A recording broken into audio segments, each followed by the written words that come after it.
Lors de l'achat d'une voiture électrique, faut-il choisir un moteur synchrone à aimant permanent ou un moteur asynchrone à induction?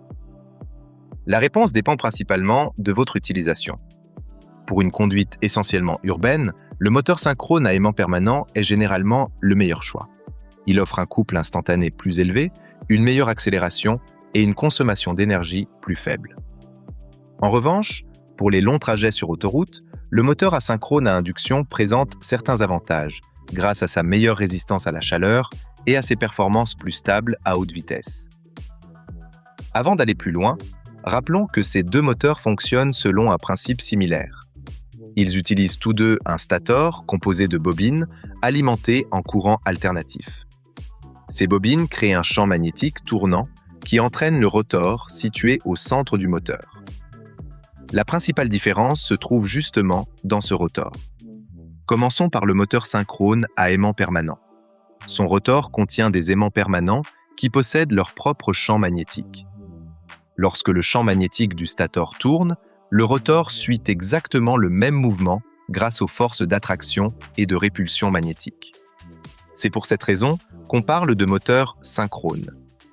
Cette conception présente plusieurs avantages. Tout d'abord, le contrôle du moteur est plus simple et plus précis. Ensuite, son rendement énergétique est exceptionnel, dépassant souvent 95%.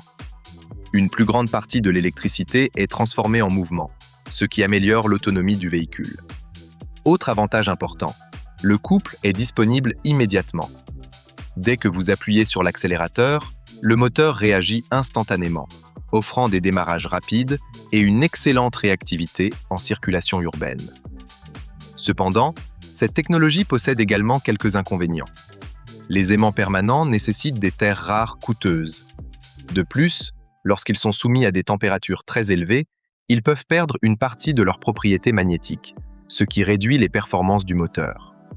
C'est pourquoi les constructeurs doivent mettre en place des systèmes de refroidissement très efficaces. À haute vitesse, un autre phénomène apparaît, la force électromotrice inverse. Pour maintenir les performances, le système doit utiliser une partie de l'énergie afin de compenser l'effet du champ magnétique permanent. Cela réduit progressivement l'efficacité énergétique du moteur. Passons maintenant au moteur asynchrone à induction, popularisé notamment par Tesla sur plusieurs de ses modèles. Contrairement au moteur synchrone, son rotor ne contient aucun aimant permanent. Il fonctionne grâce à des courants induits à l'intérieur du rotor par le champ magnétique tournant du stator. Comme le rotor ne tourne jamais exactement à la même vitesse que le champ magnétique, on parle de moteur asynchrone. Cette technologie offre plusieurs avantages.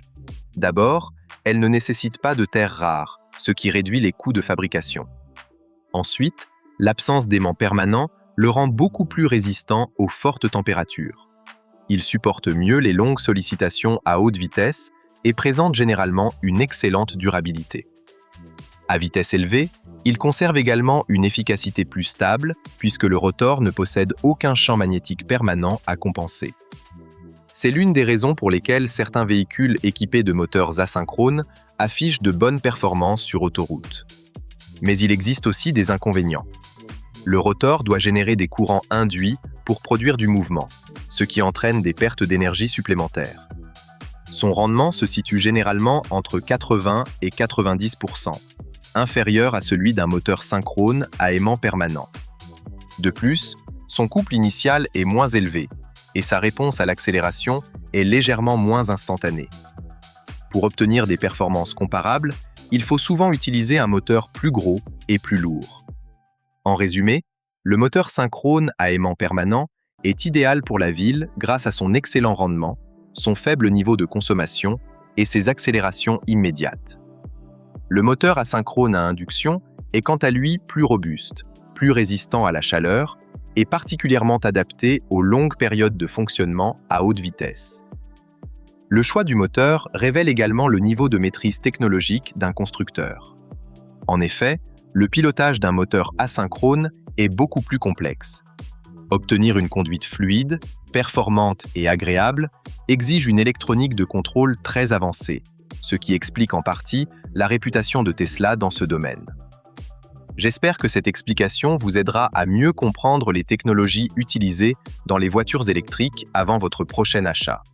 Si cette vidéo vous a plu, n'hésitez pas à la liker, à la partager et à vous abonner à la chaîne pour découvrir d'autres explications simples et détaillées sur les technologies automobiles. À très bientôt pour une nouvelle vidéo.